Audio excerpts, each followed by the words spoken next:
আত্মাহিত পড়া লাগে, দরুদ শরীফ পড়া লাগে, দোয়া মাসুরা পড়া লাগে, তিনটা। রাগ করতেছেন আপনারা? তিনটা বিষয় এখানে। তো এটা ইমাম সাহেব অনেক সময় আস্তে আস্তে পড়ে। কেন পড়ে আস্তে আস্তে? ইমাম সাহেবের যেই পরিমাণে চালু আছে পড়া, আমার কোরআন শরীফের একটা পৃষ্ঠা 15 লাগে। এটা যদি আমি তেলাওয়াত করি আমার 56 সেকেন্ড সময় লাগে, 52 অথবা 56 অথবা 54, এই সময়ের ভিতরে আমি এক পৃষ্ঠা 15 লাইন পড়তে পারি। কিন্তু আপনি পড়তে গেলে মনে হচ্ছে একটু সময় বেশি লাগবে, কারণ আমার তো চালু হাফেজ। বোঝার জন্য বলতেছি, ইমাম সাহেব পড়তে পড়তে চালবে, তারপরে ইমাম সাহেব অনেক সময় একটু ধীর গতিতে পড়ে যেন মুসল্লিরা পড়া শেষ করতে পারে। কিন্তু কোন কোন মুসল্লি ভাই এমন আছে, তারা একটু পড়া চালু আছে, তারা তাড়াতাড়ি পড়া হয়ে যায়। ইমাম সাহেব দেখা গেছে আস্তে আস্তে পড়তেছে, মনে মনে ভাবে, কেউ কেউ হয়তো মনে মনে ভাবতে পারে যে হয়তো হুজুরে ঘুমাই বললো নাকি মনেই নাই, আমার তো পড়া শেষ, সালাম ফিরাই না, দয়া করে লাইছি, এমন যেহেতু ইমাম সাহেব রুকুতে যায় না, ইমাম সাহেব কি ভুললেই গেল নাকি, দেরি করতেছে কে, তাই ফিসটা একটা মিস করে দেয়। বুঝেননি আমার কথা? ফিসটা একটা মিস করে দেয়, মানে সরব করাই দেয়, হুজুর আমার তো দয়া করা শেষ, রুকু যাই না, আমার তো দয়া মাসুরা করা শেষ, আপনি সালাম দিয়ে দেয়, এই ফিসটা একটা দেয়, কল দেয়। ইচ্ছা করে যদি নামাজের মধ্যে কেউ এরকম কাশি দেয় ইচ্ছাকৃত ভাবে, তাহলে তার নামাজ ফাসাদ হয়ে যাবে, অর্থাৎ ভেঙে যাবে। ইচ্ছাকৃত ভাবে দেখুন ইনশাআল্লাহ।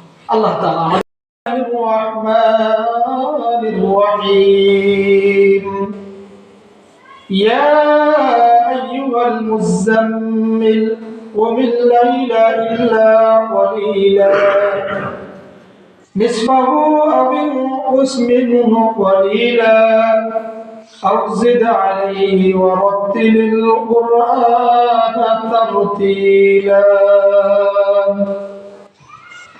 وقال تعالى وابتغ فيما آتاك الله الدار الآخرة ولا تنس نصيبك من الدنيا وأحسن كما أحسن الله إليك ولا تبغ الفساد في الأرض إن الله لا يحب المفسدين. وقال النبي صلى الله عليه وسلم من صام رمضان إيمانا واحتسابا غفر له ما تقدم من ذنبه ومن قام رمضان إيمانا واحتسابا غفر له ما تقدم من ذنبه. وقال تعالى إن الله وملائكته يصلون على النبي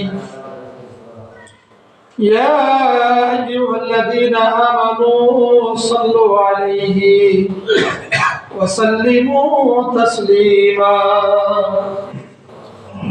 নবীজির মহব্বতে দুরূদ শরীফ পড়ি। আল্লাহুম্মা সাল্লি আলা মুহাম্মাদিন ওয়া আলা আলি মুহাম্মাদ কামা সাল্লাইতা আলা ইব্রাহিম ওয়া আলা আলি ইব্রাহিম ইন্নাকা হামিদুম মাজিদ। মহব্বতে আল্লাহুম্মা বারিক আলা محمد وعلى آل محمد كما باركت على إبراهيم وعلى آل إبراهيم إنك حميد مجيد. صدق الله العظيم وصدق رسوله النبي الكريم ونحن على ذلك من الشاهدين والشاكرين والحمد لله رب العالمين. سبحانك لا علم لنا إلا ما علمتنا إنك أنت العليم الحكيم. الحمد لله. মহান আল্লাহ তাআলার দরবারে লাখ কোটি শুকরিয়া যে মহান রব্বুল আলামিন আমাদেরকে পবিত্র মাহে রমজান শুক্রবার জুমার নামাজ আদায় করার উদ্দেশ্যে আল্লাহ তাআলা মহব্বত করে ভালোবেসে পছন্দ করে আল্লাহ পাকের ঘরে আসা বসার হাজিরা দেওয়ার তৌফিক দান করেছেন। এই জন্য মালিকের দরবারে শুকরিয়া আদায় করে বলি আলহামদুলিল্লাহ। আলহামদুলিল্লাহ বললে আল্লাহ তাআলা অনেক খুশি হয়। খালি খুশি হয়েই আল্লাহ তাআলা ক্ষান্ত হয় না। আল্লাহ বলেন লাইন শাকারতুম লাযীদান্নাকুম ওয়া লাইন কাফারতুম ইন্না আযাবি লাশাদীদ। আমি কি পরিমাণে খুশি হইয়া আমি তোমার নিয়ামত বাড়াই দিই। সুবহানাল্লাহ। রমজান মাস দোয়া কবুলের মাস, রহমতের মাস, মাগফিরাতের মাস, নাজাতের মাস। কিতাবের মধ্যে আছে রমজান মাস কেউ যদি পেয়ে যায় তাহলে সেই জন্য রমজান মাসে 4টা আমল বেশি বেশি করে। যেহেতু কথা এসেই গেছে বলে হবে।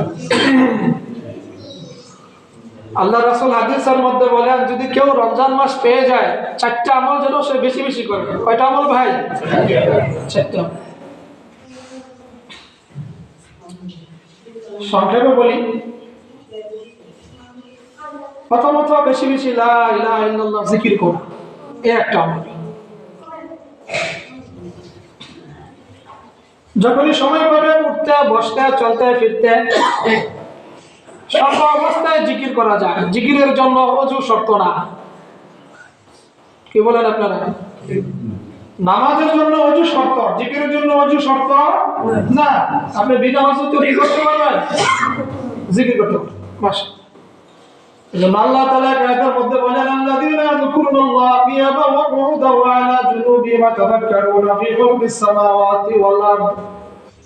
আর অন্য জায়গার মধ্যে আল্লাহ তাআলা বলেন ফাযকুরুনি আযকুরুকুম ওয়াশকুরুলি ওয়া লা তাকফুরুন। তোমরা আমাকে স্মরণ করো আমি তোমাদেরকে স্মরণ করব। অর্থাৎ তোমরা যেই জন্য আমাকে স্মরণ করবা আমি তোমাদের সেই ডাকে সাড়া দেব। সুবহানাল্লাহ।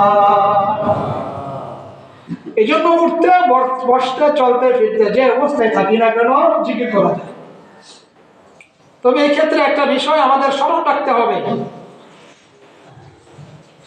অনেক লোকজন এমন আছে যে জিকির যেহেতু সর্ব অবস্থায় করা যায়, তো অনেক লোকজন এমন আছে তারা না যায় না এই কাজটা করে। অনেকে প্রস্রাব করার পরে ডিলাক গ্রুপ ব্যবহার করে না, ইস্তেঞ্জা করার পরে টিস্যু ব্যবহার করে না। আগে মুরব্বী চাচারা দেখলাম টিস্যু ব্যবহার করে সে জিকির করতেছে। পরে বুঝতে পারছি যে হয়তো বিষয়টা সে জানে যে কয় জায়গায় আল্লাহর নাম নেওয়া নিষেধ, জিকির করা নিষেধ, এটা হয়তো সে জানে না। তো আমি আবার তার সাইডেই ইস্তেঞ্জার জন্য গেছি, তো আমি টিস্যু ব্যবহার করে দাঁড়াই রয়েছি। তো উনি যখন ফারেক হয়েছে তখন বললাম চাচা দিকে আসেন।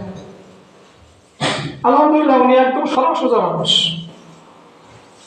হুজুর আসলে আমরা তো তাবলীগ জামাতে শিখছি সর্ব অবস্থায় জিকির করে জিহ্বা তো যারা হয়। ওনার কথা ঠিক আছে, সরল সোজা মানুষ আলহামদুলিল্লাহ। আমি ওনার কথা শুনে খুব খুশি হয়েছি যে আলহামদুলিল্লাহ উনি তাবলীগ জামাতের সাথে সম্পৃক্ত আছে, এই জন্য আমি অনেক খুশি হয়েছি। এরপরে আমার করার চেষ্টা করে যে এই আগ্রহটাও দেখতে পাচ্ছি কথা বলতে। পরে বললাম ঠিক আছে চাচা সব ঠিক আছে, তবে ইস্তেঞ্জা অবস্থায় আল্লাহর নাম নেওয়া নিষেধ। ইস্তেঞ্জা অবস্থায় জিকির করা যায় না।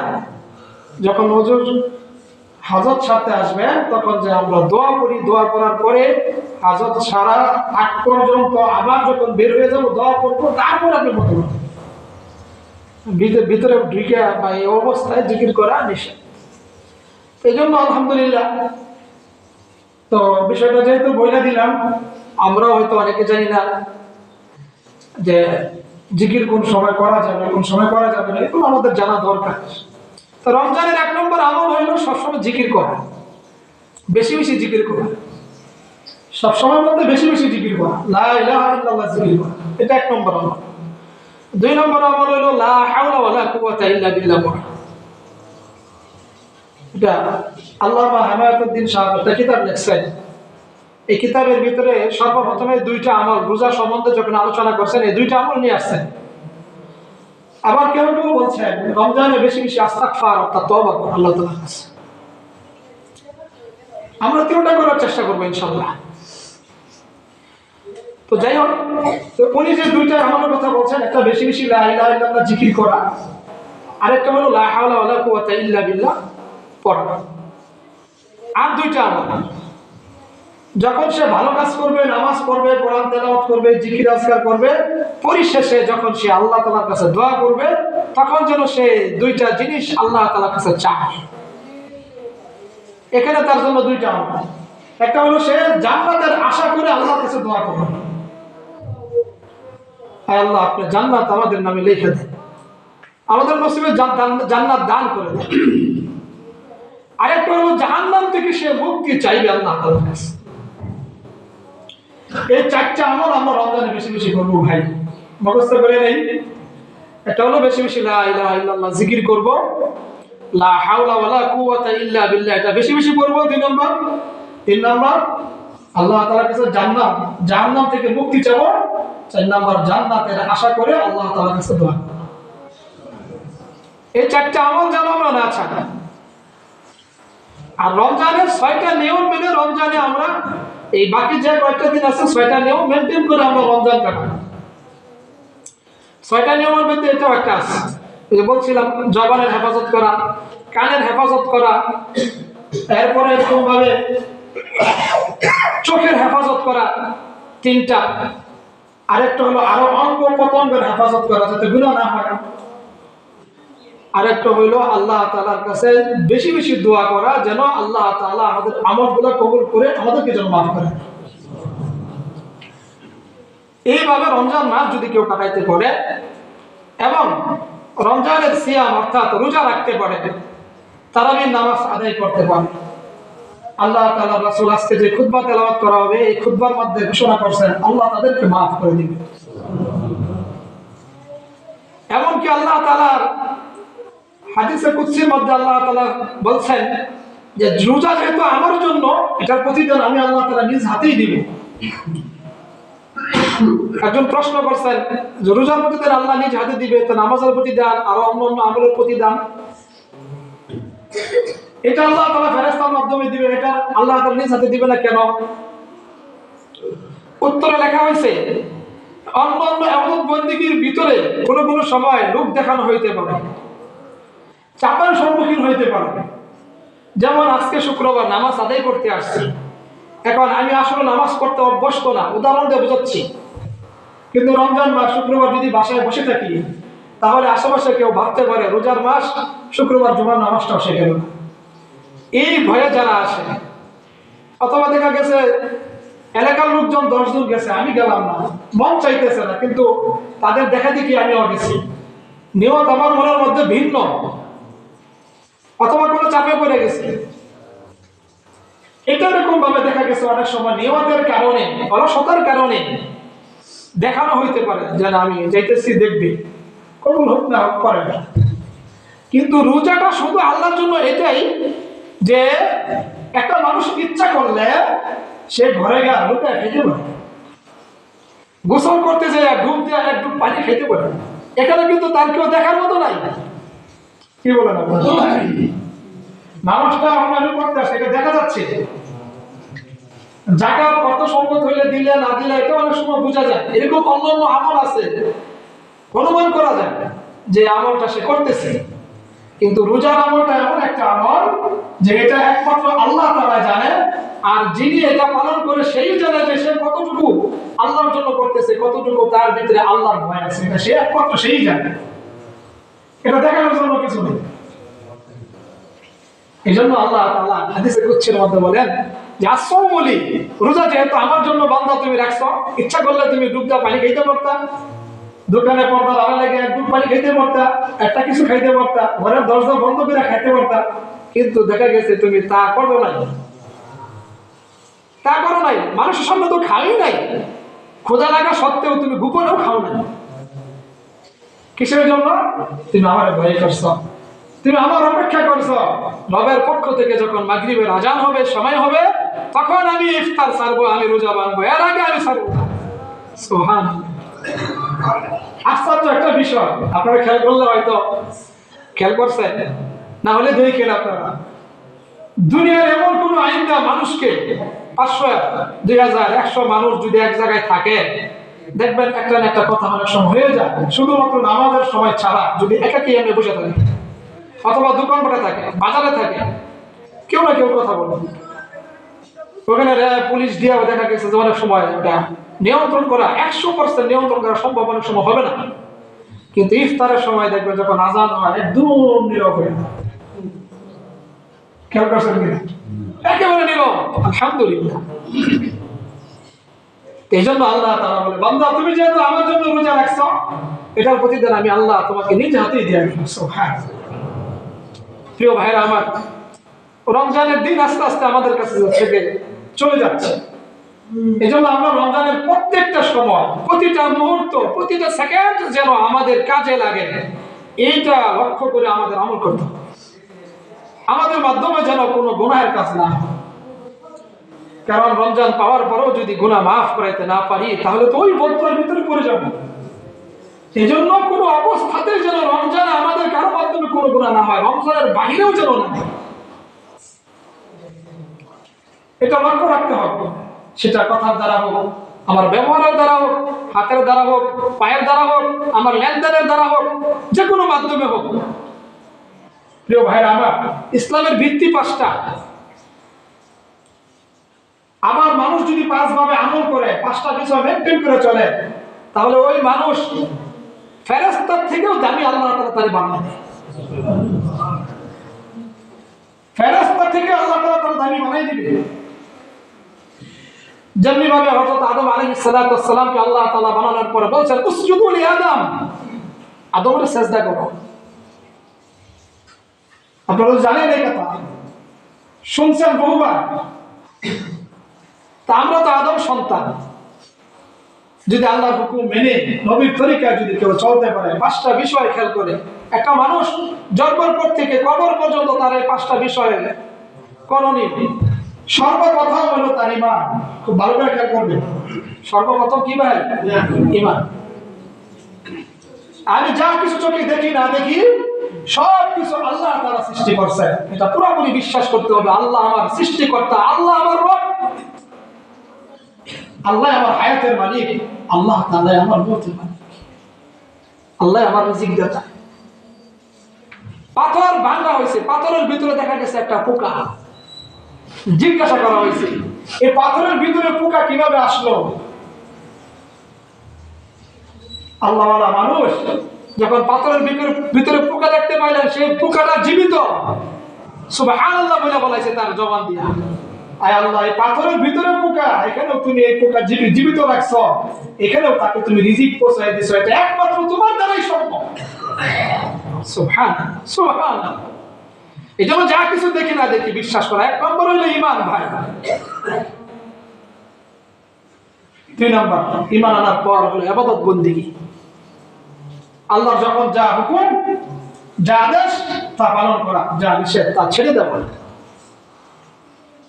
কি জন্য? একমাত্র আল্লাহ সন্তুষ্টির জন্য।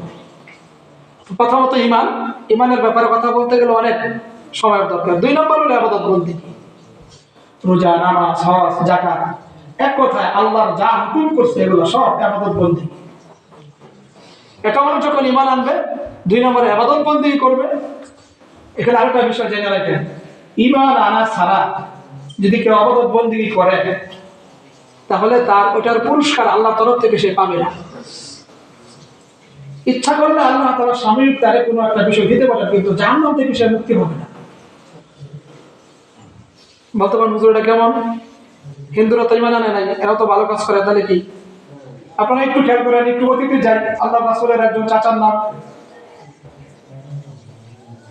যিনি আল্লাহ রাসূল সাল্লাল্লাহু আলাইহি সাল্লামের জন্মে খুশি হইয়া এই 2 আঙ্গুল দিয়া তার এরকম ভাবে বাঁধি আজাদ করছিল, মনে আছে?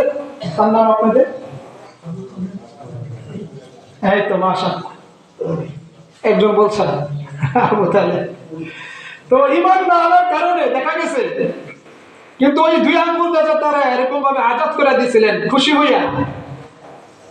আল্লাহ রাসূল সাল্লাল্লাহু আলাইহি সাল্লাম জন্মের সোমবারের দিন জন্মগ্রহণ করছিলেন। ওই ঈমান না আনার কারণে তাকে জাহান্নামে নেওয়া হয়েছে। কিন্তু যখন 1 সপ্তাহ জাহান্নামের যে শাস্তি, কষ্ট তাকে দেওয়া হয়েছে, 1 সপ্তাহ পর যখন সোমবার আসতো, আবার ওই জন্মের সময়টুকু হইতো, তখন দেখা গেছে ওই সময় এই 2 আঙ্গুলে দিয়ে আল্লাহ তাআলা তার এরকম ভাবে দুধের মধুর নহর এটা জারি করে দিয়েছিল। এইখান থেকে সে পান করতো এবং 1 সপ্তাহ যা তার কষ্ট হইতো, একটু হইলো সে আরাম হইতো। এই জন্য বলি, ঈমান আনার পরে যদি আমরা ইবাদত বন্দী করি তাহলে ওটা ফায়দা আছে। পরীক্ষার হলের ভিতরে ঢোকার পরে যখন খাতা দেয়, খাতার মধ্যে যখন লিখবেন 3 ঘন্টা সময়, যখন যা কিছু লিখবেন এটা নাম্বার উঠবে। বের হওয়ার পরে যদি হাজারো লেখেন নাম্বার উঠবে না, এক্সামিনার নাম্বার দিবে না, কারণ কি খাতা তো ওইটা জমা নেবে। আল্লাহ বলে দুনিয়াটা পরীক্ষার হল। কি পরীক্ষা? ওয়াস্তাখলিফাকুম ফিল আরদি ফায়ানজুর কাইফা তা'মালুন। আল্লাহ বলেন তোমার আমি দুনিয়ার মধ্যে পাঠাইছি, আমি আল্লাহ তাআলা দেখব তুমি কেমন আমল করো। সুবহানাল্লাহ, তুমি কেমন আমল করো এটা আমি আল্লাহ দেখব, এজন্য পাঠাইছি। তো প্রিয় ভাইরা আমার, তো আমরা সবাই ঈমান আনছি, কালিমা পড়ছি, আমরা আল্লাহ তাআলাকে বিশ্বাস করি। ঈমান আনার পরে ইবাদত বندگی করতেছি, আলহামদুলিল্লাহ। এরপরে দেখেন আরো 3টা বিষয় রয়ে গেছে, খুব গুরুত্বপূর্ণ বিষয়, ভালো করে খেয়াল করবেন। আমরা যে আয়াত পড়ছি এই আয়াতের কাছে আলোচনা যাইতেই পারছি না। এরপরে দেখেন ঈমান, ইবাদত, মুআমালাত। মুআমালাত বুঝলেন আপনারা কি? বলেন তো দেখি। মুআমালাত, মুআশারা। একটা হলো পারস্পরিক সম্পর্ক, আরেকটা হলো লেনদেন। মুআমালাত, মুআশারাত। অনেক লোক দেখা গেছে ঈমান আনছে, সে আল্লাহ বিশ্বাস করে, কালিমা পড়ছে, মুসলমান, ঈমান আনার পরে ইবাদত বندگی করে, 5 ওয়াক্ত নামাজ পড়ে, রমজানে রোজা রাখে, হজের সময় হজ করে, যাকাত দেয়, কিন্তু তার মুআমালাত, মুআশারাত ঠিক নেই। তার যে আত্মীয়তার সম্পর্ক, ভাই ভাই সম্পর্ক, এটা ঠিক নেই। মাসকে মাস চলে যায়, এক ভাই আরেক ভাইয়ের সাথে কথা বলে, সামান্য বিষয় পারিবারিক দ্বন্দ্ব হইতেই পারে, মাসকে মাস চলে যায়, নিজের আপন বোন তার সাথে দেখা গেছে যোগাযোগ নাই, বাড়ির নিয়ে সমস্যা হয়েছে অথবা অন্য কিছু নিয়ে সমস্যা হয়েছে, খবর নেই। পারস্পরিক যে মহব্বত, আন্তরিকতা, ভালোবাসা নেই। আবার দেখা গেছে যে ঈমান আছে, ইবাদত আছে, পারস্পরিক মহব্বত, ভালোবাসা সব ঠিক আছে, কিন্তু তার মুআশারা ঠিক নেই, লেনদেন ঠিক নেই। সে যখন হাট বাজার করে, কোনো দোকান থেকে বাকি নিলে প্রথম কয়েকবার বাকি না, তার সাথে নগদ নিয়ে সম্পর্ক বাজার, হঠাৎ করে পরে 3-4 দিন পরে একদিন বাকি নিব, বাকি নেওয়ার পরে আবার যাইবে না, কিন্তু ভাই টাকাটা দিলেন না, দিব গেছি মারে গেলে দিব না। তো দেখা গেছে যে বেশি যদি টাকা করে ওই দোকানে আছে, আবার আরেক দোকান নতুন, তার লেনদেন ঠিক নেই। এইভাবে দেখা গেছে যে কোনো দোকানে এসে কয়েকটা দোকানে টাকা বাজাইছে। এই লোক যদি ঈমান আনে, নামাজ পড়ে, ইবাদত বندگی করে, কিন্তু তার ঋণ পরিশোধ করলো না, কিয়ামতের দিন তার আমলনামা থেকে নেকি কর্তন করে ওই দোকানদার ব্যবসায়ী ভাইকে দেওয়া হবে। বর্তমানে যদি আমল না থাকে, দোকানদারের যদি কোনো গুনাহ থাকে, আর গুনার জন্য যদি জাহান্নাম সাব্যস্ত করে, ওই শাস্তি তার ভোগ করতে হবে। এজন্য মুআশারা ঠিক রাখতে হবে। বুঝতেছেন আপনারা? লাভ করতেছেন ভাই?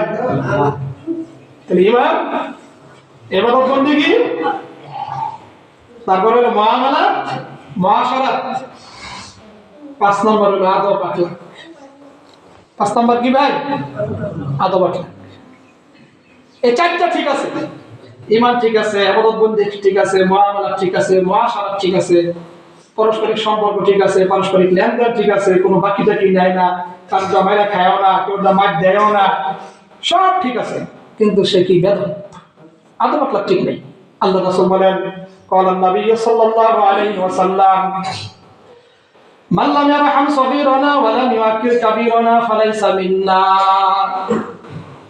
আল্লাহ রাসূল বলেন, যে ব্যক্তি ছোটদেরকে স্নেহ করবে না, অর্থাৎ মায়া করবে না, আদর করবে না, ভালোবাসবে না, ওয়া লাম ইউআক্কির কাবীরানা, বড় যারা আছে তাদেরকে সম্মান করবে না, বাপের বয়সে হোক অথবা পিতামাতা হোক অথবা মসজিদের ইমাম সাহেব হোক অথবা কোনো আলেম হোক, বড়দেরকে সম্মান করে না, শিক্ষকদেরকে সম্মান করে না, বড় ভাইকে সম্মান করে না। আল্লাহর রাসূল বলেন, যে ছোটদেরকে মহব্বত করলো না, ভালোবাসলো না, বড়দেরকে সম্মান করলো না, ফালাইসা মিন্না, ওই ব্যক্তি আমার উম্মত না। এই জন্য প্রিয় ভাইয়েরা আমার, আমরা আমাদের আদব আখলাক ভালো করব। আমার কথার মাধ্যমে, আমার ব্যবহারের মাধ্যমে আমার কোনো ভাই যেন কষ্ট না পায়, সে সমাজের হোক সমাজের বাইরে হোক, সেজন্য মনে কষ্ট না পায়। অনেক লোক এমন আছে, কোনো কোনো জায়গায় দেখা যায় সব ঠিক থাকার পরেও দেখা গেছে তার আচার ব্যবহার খুব খারাপ, অতিষ্ঠ, এলাকার লোকজন মানে এমন অতিষ্ঠ, বেশি কিছু বলতেও পারে না, অত্যাচার একেবারেই হয়ে যায়। সামনে আসলে তার অত্যাচারের ভয়ে তারে সালাম দেয়, মন থেকে সম্মান করে সালাম দেয় না, তার অত্যাচার থেকে বাঁচার জন্য তারে সালাম দেয়। যখন সামনে থেকে দূরে সরে যায় তখন মনে মনে তাহলে হয়তো না দেখে নিলে ধাক্কা দিলে অথবা একটা কিছু দিল না, আমার ফলাই আলহামদুলিল্লাহ হয়তো নাই আপনাদের এরকম কিছু কিছু লোক থাকে প্রিয় ভাইয়েরা আমার। এই জন্য যেহেতু আমরা মুসলমান, কাউকে কষ্ট দেওয়ার জন্য বলতেছি না, আমরা বোঝার জন্য বলতেছি, যেহেতু মুসলমান, ইমান, ইবাদত বন্দেগী, মুআমালাত, মুআশারাত, আদব আখলাক, এগুলো আমরা ইনশাআল্লাহ ঠিক রাখবো। আল্লাহ তাআলা আমাদেরকে বোঝার তৌফিক দান করুন ভাই, আমিন। তো প্রিয় ভাইরা, আমি যে আয়াত করছি আপনাদের সামনে, এই আয়াতের মধ্যে আল্লাহ তাআলা কয়েকটা বিষয় উল্লেখ করছেন। তার মধ্যে একটা বিষয়, যেহেতু রমজান মাস, আর রমজান মাসে আমরা এরকম ভাবে বেশি আমলবন্দি করার চেষ্টা করি, কি বলেন, কোরআন তেলাওয়াত, দান সদকা, তারপরে ফিতরা, তারপরে যাকাত, এগুলো আমরা রমজান মাসে দেই। এই জন্য দেয়া থাকি যে রমজান মাসে দিলে সব বেশি হবে, 170, ঠিক না?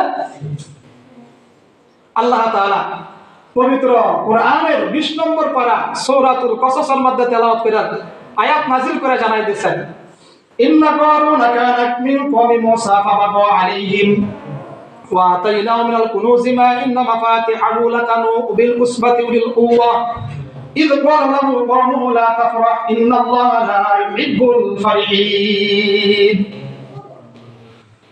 আল্লাহ রাব্বুল আলামিন এখানে যে কথাটা উল্লেখ করছেন, এই কথাটা বলার পূর্বে এই আয়াতের শানে নজুল সম্পর্কে কিছু কথা বলা দরকার। রমজান মাসে পবিত্র কোরআন শরীফ আল্লাহ তাআলা নাযিল করেছেন, এবং রমজানের শবে কদরের রাতে কোরআন শরীফ আল্লাহ তাআলা নাযিল করেছেন। কিন্তু পূর্বে যে সমস্ত নবী রাসূল ছিলেন তাদেরকে আল্লাহ তাআলা কিতাব দিয়েছেন। কোরআন শরীফের মধ্যে 30টা পারা, 114টা সূরা, আয়াত আছে 6666টা, কিন্তু আপনি যদি গুনি তাহলে 6666টা হয় না। কিন্তু মুফাসসির একরাম লেখছেন কোন কোন দুইটা আয়াতকে একত্র করে পরে নাম্বার দেয়া ক্রমিক নং সিস্টেম করা হয়েছে। এজন্য 6666টা না হইলেও যদিও দেখা গেছে ক্রমিক নং অনুসারে কিছু কম, তারপরেও আল্লাহ তাআলা বলেন 6666টার মর্যাদার অধিকারী যারা কোরআন অনুযায়ী চলবে তাদেরকে আল্লাহ তাআলা দিয়ে দিবেন।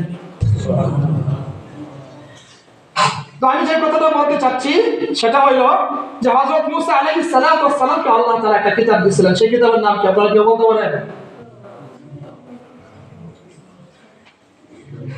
আপনারা জানেন না মুসা আলাইহিস সালামকে কোন কিতাব দিয়েছিল ভাই?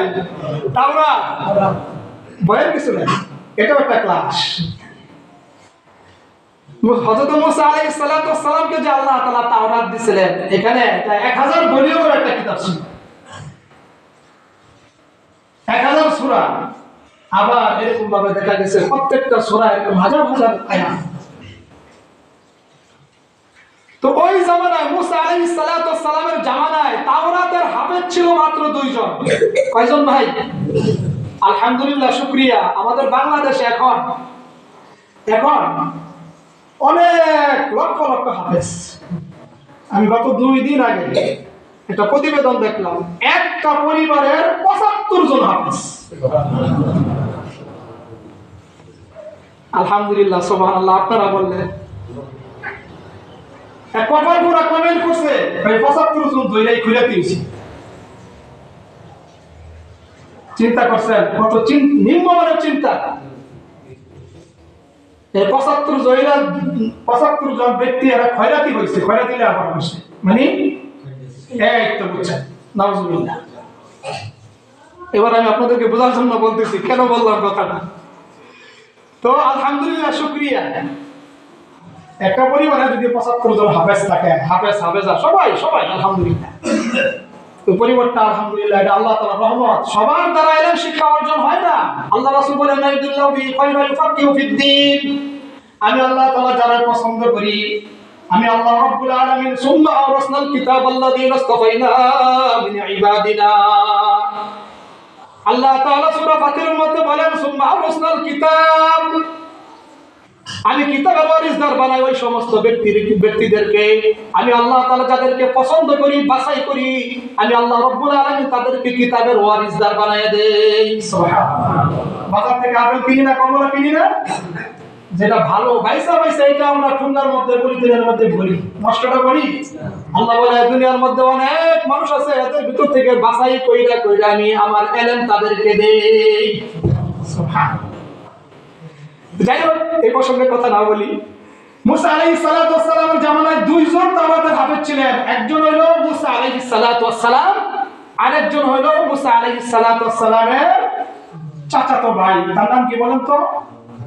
এই আরবে কারুন।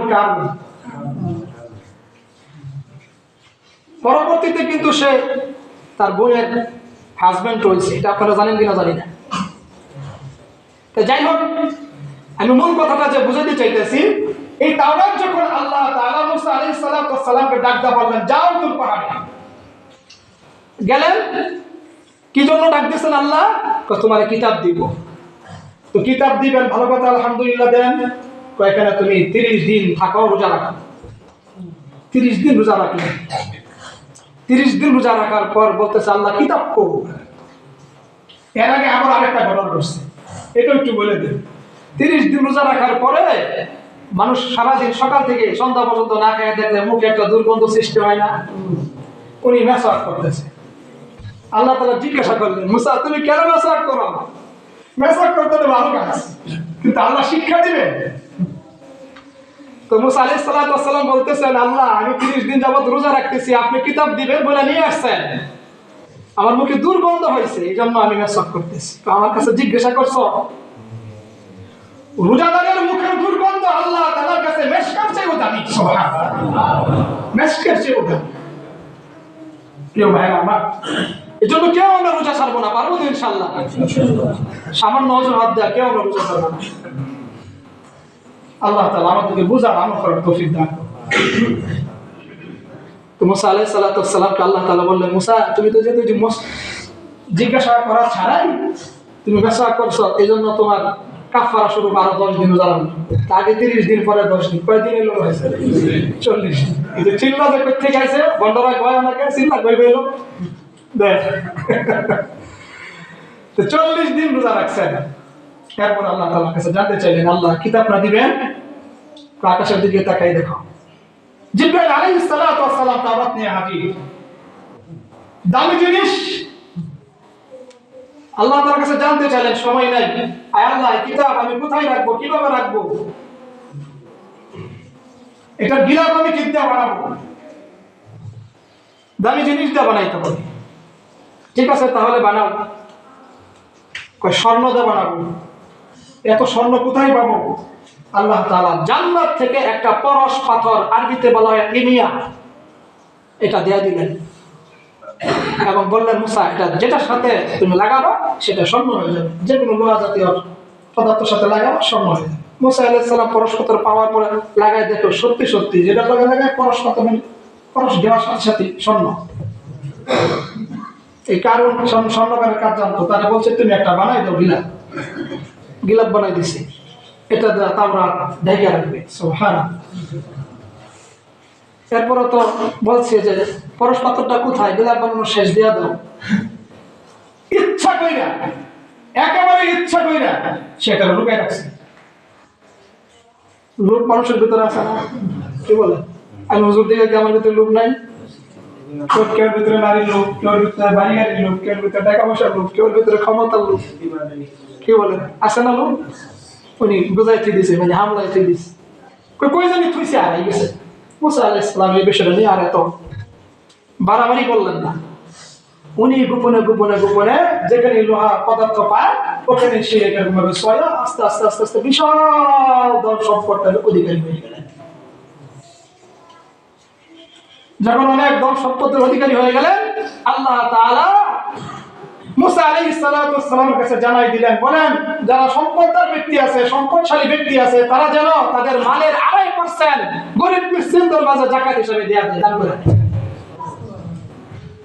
তা না হয় তাদের মাল পবিত্র হবে না। মাল পবিত্র করার জন্য, আল্লাহ তাআলার আযাব গজব থেকে হেফাজতের জন্য যাকাত দিতে হবে। মুসা আলাইহিস সালাতু ওয়াস সালাম যখন বললেন, আল্লাহ তাআলা এই ঘোষণা করছে, তোমার যা সম্পদ আছে এরকম ভাবে আল্লাহর রাস্তায় আল্লাহ সন্তুষ্টির জন্য আল্লাহ তাআলা বিধান জানাই দিয়েছেন, এখান থেকে যাকাত দেওয়া হবে, গরিবদের হক এখানে আছে। প্রিয় ভাইরা আমার, সময় যেহেতু অল্প, যাকাত প্রসঙ্গে কথাটা এবং আয়াত ওইভাবে করছিলাম। আগামী শুক্রবারে ইনশাআল্লাহ এই বিষয়ে বাকি যে কথা আছে বলার চেষ্টা করবো ইনশাআল্লাহ। আমরা যারা যাকাত দেওয়ার উপযোগী ব্যক্তি আছি, আমরা যেন কেউ কোনো রকমের কার্পণ্যতা না করি। আমরা পাই টু পাই হিসাব করে আল্লাহর সন্তুষ্টির জন্য যাকাত দিয়ে দেবো, পারবেন ইনশাআল্লাহ? দু একটা মাস আরো সময় নেই। রমজান মাস, খতম তারাবি কোন জায়গায় হয়, কোন তারাবি সূরা, কোন জায়গায় সূরা তারাবি হয়। সূরা তারাবি হোক, খতম তারাবি হোক, সর্বশেষে বেতনের নামাজ পড়া হয় জামাতের সাথে। আপনারা পড়েন না? জামাতের সাথে যখন বেতনের নামাজ পড়া হয়, তৃতীয় রাকাতে সূরা ফাতিহা পড়ার পর যখন সূরা মিলায়, সূরা মিলানোর পর ইমাম সাহেব আল্লাহু আকবার বলে আবার হাত বাঁধে, তারপরে কি পড়ে আপনারা? দোয়াই কুনুত। মাশাআল্লাহ। এখন প্রশ্ন হইল, এই সময় কোন ব্যক্তি যদি দোয়া কুনুত না পারে, তার জন্য করণীয় কি? এটাই প্রশ্ন। সে কি করবে? সে কি চুপচাপ দাঁড়ায় থাকবে, না তার জন্য কোনো করণীয় আছে? মাসআলার কিতাবের মধ্যে আছে, যদি কোনো ব্যক্তি দোয়া কুনুত না পারে, ইমাম সাহেব যখন আল্লাহু আকবার বলে আমার হাত বাইদা, ইমাম সাহেব সেই ইমামের পিছনে ইক্তেদা করছে, সে তো দোয়া কুনুত করবে, কিন্তু যারা আমরা মুক্তাদি আছি এদের ভিতরে যদি কেউ দোয়া কুনুত না পারে, তাহলে ওই সময় সে আল্লাহুম্মা গফিরলি, আল্লাহুম্মা গফিরলি, আল্লাহুম্মা গফিরলি এটা 3 বার পড়বে। খুব ভালো করে খেয়াল করবেন, এখানে একটা লক্ষণীয় বিষয় আছে, আমি বলতেছি। যদি এটা না পারে তাহলে পড়বে রব্বানা আতিনা ফিদ দুনিয়া হাসানা ওয়া ফিল আখিরাতি হাসানাতাও ওয়া কিনা আযাবান নার। এটা 3 বার পড়বে। এটা 3 বার কয়দিন পড়বে? দোয়ায় কুনুত তার শিখার চেষ্টা করতে হবে, শিখার আগ পর্যন্ত সে এটা দিয়ে চালাই যাবে।